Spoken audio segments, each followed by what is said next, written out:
இனிய காலை வணக்கம் ஃப்ரெண்ட்ஸ். காலையில் முதல் ஆர்டர் எடுத்துட்டேன் ரேப்பிடோவில். ஸோ 140 ராம்நகரில் மடிப்பாக்கத்துலேருந்து வடபழனி வரைக்கும். இப்போ பார்த்தீங்கன்னா மடிப்பாக்கத்தில் ஆர்டர் கொஞ்சம் நிறைய வருது ஃப்ரெண்ட்ஸ். ஏன்னா ரோடுங்க சரியில்லைன்ற ஒரு இதில் யாரும் வர்றதில்லையா, வெளியாளுங்க யாரும் வர்றதில்லை, இங்கே இருக்கிறவங்க மட்டும்தானே எடுக்கிறாங்க. ஸோ அதனால் ஏதாச்சும் ஒரு இடத்துல ஆர்டர் வந்துடுது. ரோடு கொஞ்சம் தான் ஃப்ரெண்ட்ஸ் சரி இருக்காது, மற்றபடி மெயின் ரோடெலாம் நல்லா தான் இருக்கும். உள்ளே இன்டீரியரில் வந்தீங்கன்னா இந்த ட்ரைனேஜ் ஒர்க்கு, மழைநீர் வடிகள்லாம் நடந்துகிட்ருக்கிறதுனால கொஞ்சம் கஷ்டமாக இருக்கும். மற்றபடி ஒன்றும் ப்ராப்ளம் இல்லை. இப்போ பார்த்தீங்கன்னா ஃப்ரெண்ட்ஸ், அப்புறம் உதயா ப்ரோ கேட்டிருந்தீங்க என்னென்னா இந்த ஒரு மாதத்துக்கு எவ்வளோ ஏர்ன் பண்ணுறேன் அப்படின்னு கேட்டிருந்தீங்க. என்னென்னா நான் வந்து ஃபுல் டைமாக இது ஒர்க் பண்ணுறதில்ல. மாதத்தில் ஒரு 2 நாள் லீவே எடுத்துருவேன் டோட்டலாகவே. அது இல்லாமல் ஒரு சில நாள் சீக்கிரம் போயிடுவேன், ஒரு சில நாள் லேட்டாக வருவேன். ஸோ எனக்கு ஆவரேஜாக பார்த்தீங்கன்னா 20,000 22,000 வரும் ஃப்ரெண்ட்ஸ். போன மாதம் பார்த்தீங்கன்னா 21,000 வந்திருக்கு. பெட்ரோல் போக நான் சொல்கிறேன், பெட்ரோல்லாம் சேர்க்காம. பெட்ரோல் கழிச்சிட்டேன் நான். ஸோ டெய்லியுமே பெட்ரோல் கழித்து கணக்கு எழுதிக்குவேன். ஸோ அந்த அமௌண்ட் தான் சொல்கிறேன் நான். அதே மாதிரி மாதத்தில் சண்டேஸ் ஃபுல்லாக லீவ் எடுத்துருவேன். 5 சண்டே வருதோ 4 சண்டே வருதோ லீவ் எடுத்துருவேன். அது போக எனக்கு நிற்கிறது 21 போன மாதம் நின்று இருக்குது. ஸோ இதுவே இன்னும் கொஞ்சம் நல்லா டைட்டாக ஓட்டணுன்னா டெய்லி 1000 ரூபா கணக்கு வந்துடும் ஃப்ரெண்ட்ஸ் நமக்கு. நான் தான் ஒழுங்காக ஓட்டுறதில்ல. ஓகே ஃப்ரெண்ட்ஸ், இது வந்து சின்ன பார்சல் தான், பேக்கில் வச்சு எடுத்துகிட்டு போகிறேன். ஸோ இதை நான் கொடுத்துட்டு அடுத்த ஆர்டர் எடுத்துகிட்டு கண்டினியூ பண்ணலாம் ஃப்ரெண்ட்ஸ். வடபழனி போயிட்டுருக்கேன் ஃப்ரெண்ட்ஸ். அந்த ஆர்டர் ரேப்பிடோவில் முடிச்சுட்டு அடுத்த ஆர்டர் எடுத்துட்டேன். ஸோ அந்த ஆர்டர் வந்து பார்த்திங்கன்னா லாங் பிக்கப் ஃபேர் 5 ரூபா சேர்த்து போட்டு 145 ரூபா போட்டிருந்தாங்க. இது பார்த்திங்கன்னா 289 நினைக்கிறேன். ஸோ இது வந்து காரப்பாக்கம் ஃப்ரெண்ட்ஸ். ஆக்சுவலாக வந்து அரும்பாக்கத்துலேருந்து காரப்பாக்கம் போட்டிருக்காங்க. போர்ட்டரில் எடுத்திருக்கேன். ஸோ இது ஒன்றும் இல்லை ஃப்ரெண்ட்ஸ், ஒரு மொபைல் ஃபோன் எடுத்துகிட்டு போய் கொடுக்க சொல்லியிருக்காங்க அங்கே. ஸோ ஆஃபீஸ் மொபைல் விட்டு போயிட்டாங்க அப்படின்னு சொல்லிட்டு கொடுத்து விட்ருக்காங்க. ஸோ இதை கொடுத்துட்டு அடுத்த ஷோ நீங்கள் காரப்பாக்கத்தில் ஆர்டர் வருமா என்னென்னு தெரில ஃப்ரெண்ட்ஸ். ஆனால் கொஞ்சம் நேரம் ஒரு 1/2 hour வெயிட் பண்ணி பார்க்கலான்னு நினைக்கிறேன் இன்றைக்கி. பார்க்கலாம் ஃப்ரெண்ட்ஸ் எப்படி போடுறாங்கன்ட்டு. நான் யாராச்சும் ஒருத்தர் ஆர்டர் கொடுத்தாங்கன்னா நல்லாயிருக்கும். ஸோ ஃப்ரெண்ட்ஸ், நம்ம ரேப்பிடோவில் பார்சல் மட்டும் எப்படி ஓட்டுறது அப்படின்னு சொல்லி கேட்டிருக்கிறீங்க. பட் ரேப்பிடோவை பொறுத்தளவுக்கு என்னென்னா டாக்ஸி தான் உங்களுக்கு மெயின் ஃப்ரெண்ட்ஸ். டாக்ஸி இல்லாமல் நீங்கள் இன்னொரு சர்வீஸ் எடுக்க முடியாது. ஸோ பைக் டாக்ஸி கம்பல்சரி அவங்களது. நான் வந்து பைக் டாக்ஸி போகிறதில்ல. எப்படின்னு பார்த்தீங்கன்னா ஃபஸ்ட்டு வந்துட்டு நான் 1 year ஆச்சு அதை இன்ஸ்டால் பண்ணி.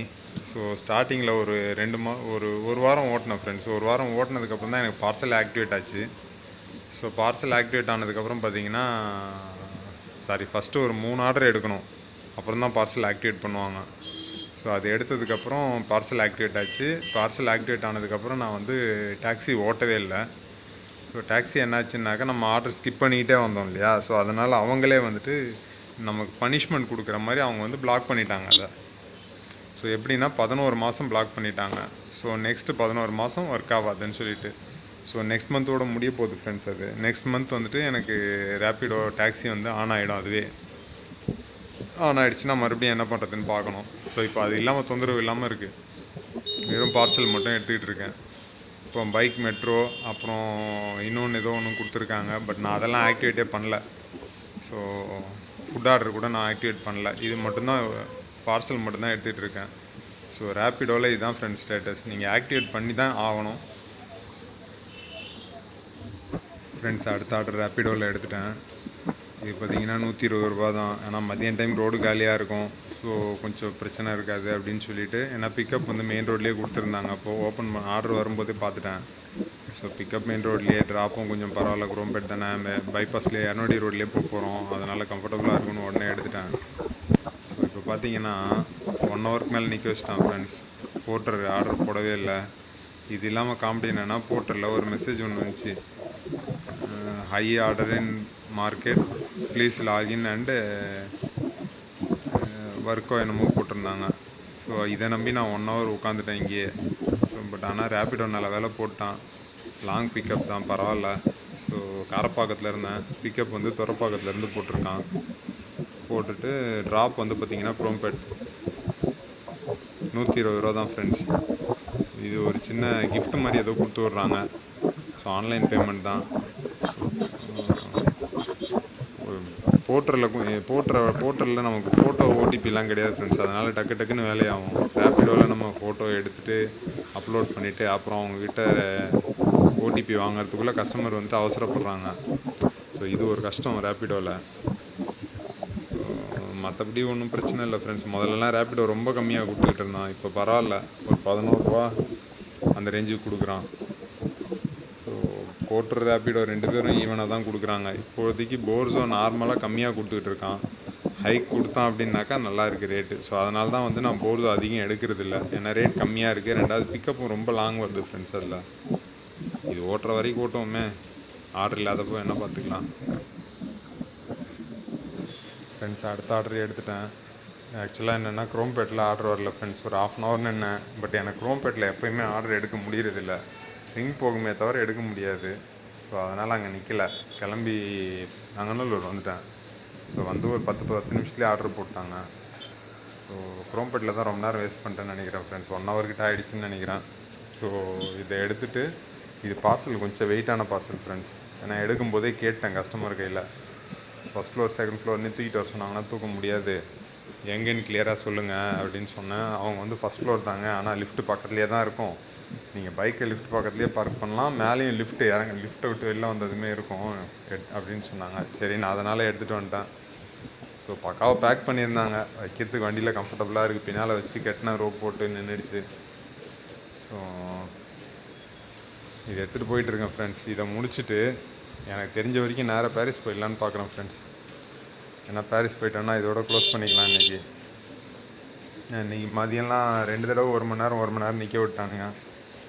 அதனால் நமக்கு இன்றைக்கி ஒன்றும் பெருசாக இல்லை. ரெண்டாவது மதியம் டைம் ரோடு காலியாக இருக்கும்போது ஏதாச்சும் 400 500 ஆர்டர் வந்துச்சுன்னு வைங்களேன், அதில் தான் ஃப்ரெண்ட்ஸ் நமக்கு டைமிங்கும் சேவ் ஆகும், லாங்கும் போயிருப்போம். ஸோ சப்போஸ் சிட்டி விட்டு வெளில போயிருந்தாலும் டக்குன்னு உள்ளே வரத்துக்கும் டைம் இருக்கும்.